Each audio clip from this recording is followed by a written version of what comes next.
The annual gala was black tie, 400 guests, clients, investors, press. I'd organized it, like I had for 6 years. Venue, catering, guest list, speeches, timing, seating, everything. Richard got credit. Richard throws an incredible event. I wore a simple dress.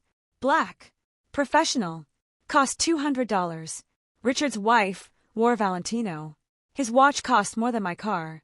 I worked the room. Greeted clients. Made sure everything flowed. Richard gave a speech. About company success. Record growth. New partnerships. This is all thanks to visionary leadership. He didn't name anyone else. Just gestured vaguely at the team. After dinner, he stood again. Tapped his glass. I have an announcement. The room quieted. As we enter our next phase of growth, we need to make strategic changes. He looked at me. My stomach dropped. Vanessa Chen has been with us for 14 years. She's been adequate. But adequacy isn't excellence. And this company demands excellence. Silence. Complete silence. Effective tonight, Vanessa is no longer with the company. Gasps. Murmurs. I want to thank her for her service. And wish her the best. He raised his glass. To excellence. 300 people watched me. Some looked away. Some whispered. Some looked relieved it wasn't them. I sat there. Frozen. You're interchangeable. The phrase echoed. He just proved it. In front of everyone. I stood. Walked to the lobby. Needed air. A woman followed me. Vanessa. I turned. Helen Carver. Board member. Investor. I'm sorry you had to see that. Don't apologize to me. What he did is illegal.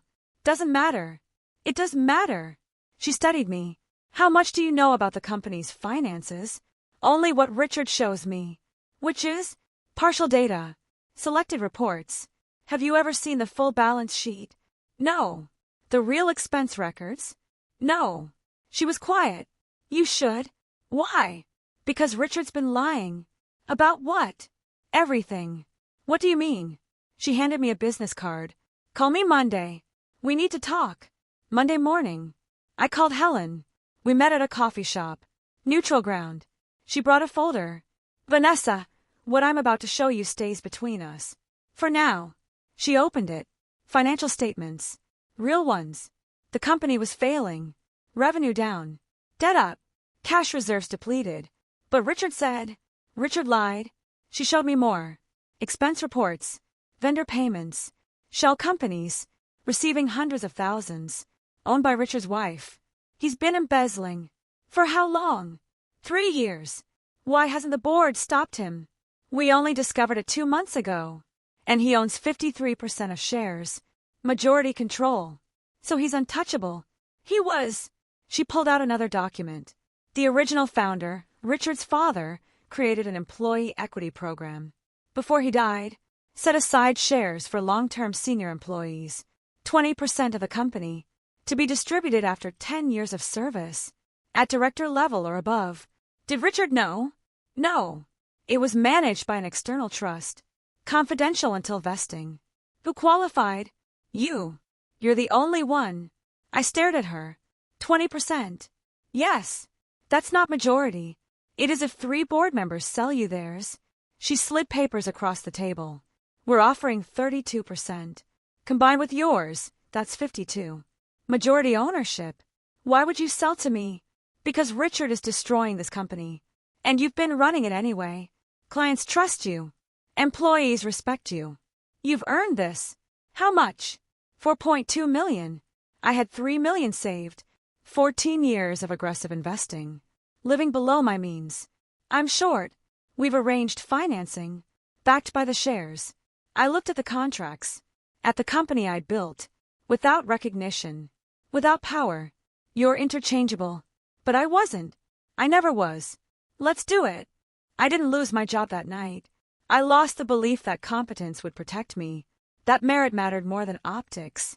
And when he tried to erase me, he erased himself instead. My name is Vanessa. I'm 37 years old. And for 14 years, I believed I was replaceable. Monday morning, standing outside Richard's office, waiting to present quarterly results. His assistant walked past. He's running late. Should I wait? You always do. I waited 40 minutes. When he finally called me in, he was on his phone. Gestured for me to sit. Finished his call. What do you have? I showed him the reports. Revenue up 18%. Client retention at 94. He glanced at them. Good enough. Not good. Not excellent. Good enough. Richard, I wanted to discuss. Vanessa, you're interchangeable. Anyone could do this. That was the phrase. You're interchangeable. He said it casually. Like a fact. Like reminding me water is wet. Wednesday afternoon. Client meeting. I'd prepared the presentation. Spent 20 hours on analysis. Richard presented it. Used my slides. My data. My recommendations. The client loved it. Richard, this is brilliant. He smiled. Thank you. After they left, I asked about credit. For what? I prepared that entire deck. Vanessa, you're interchangeable. The work matters. Not who does it. I said nothing. Went back to my desk. Friday evening. Company-wide email. New promotion announced. Director of Analytics. A position I'd been doing for 2 years. Without the title. Without the pay. They gave it to Marcus. Richard's former college roommate. Just hired 3 months ago. I knocked on Richard's door. Can we talk? Make it quick. The director position. Marcus earned it. I've been doing that job. Vanessa, you're interchangeable. Marcus has leadership potential. And I don't. He looked at me like I'd asked something absurd. You're excellent at execution. Stay in your lane. I left. Went home. Stared at my ceiling. Maybe he was right. Maybe I was just functional. Replaceable. Good enough. That doubt felt like drowning. Richard controlled information. Financial reports went through him. Board communications went through him. Client contracts went through him. I asked once to see the company's full financials. For a strategic planning project. Why do you need that? To understand margin pressures. I'll give you what you need. I'd prefer to see the complete picture. Vanessa, you're interchangeable. I decide what you need to know. He gave me partial data. Enough to do my job. Not enough to understand the business. I tried to leave once. Got a job offer.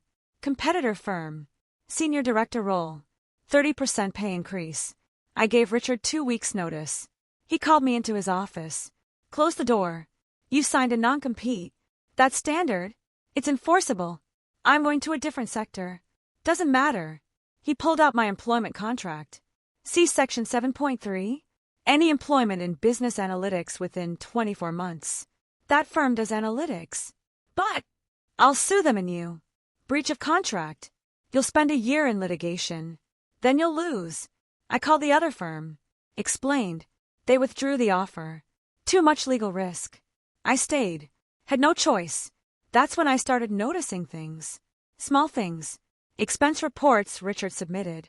Always just under the approval threshold. Vendor contracts he approved. To companies I couldn't find online. I didn't understand it then. But I saved copies. Just in case. The paperwork took 4 days. Legal review. Share transfer. Title registration. Helen called an emergency board meeting. All shareholders required. Including Richard. He walked in confident.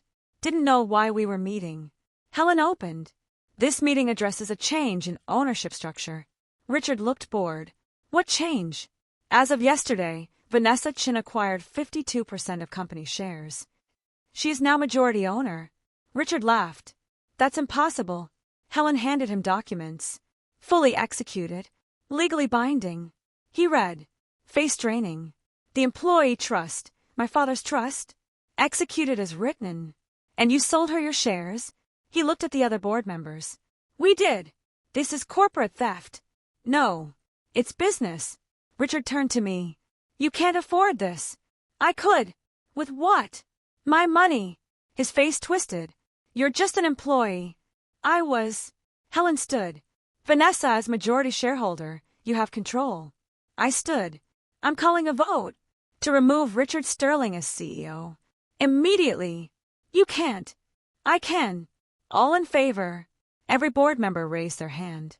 Motion passes. Richard stood. Shaking. This is my company. No. It was your father's. He built it. You just inherited it. And nearly destroyed it. Security will escort you out. He looked at me. Pure rage. You'll fail. Maybe. But I'll fail honestly. They escorted him out. It's been 8 months. Running the company is hard. Harder than I expected. Fixed the embezzlement. Repaid creditors. Restructured debt. Some employees left. Loyal to Richard. Or uncomfortable with change. But most stayed. And slowly things improved. I promoted people Richard ignored. Women. People of color. Those who did the work without the credit. I still work long hours. Still solve problems. Still carry weight. But now it's mine. I think about that phrase. You're interchangeable. Richard used it to keep me small. To prevent me from seeing my value. But I was never interchangeable. I was irreplaceable. The clients knew it. The board knew it. Everyone knew it except me.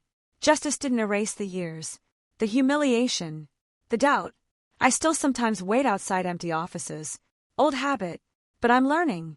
That I don't need permission. That my work speaks. That competence compounds.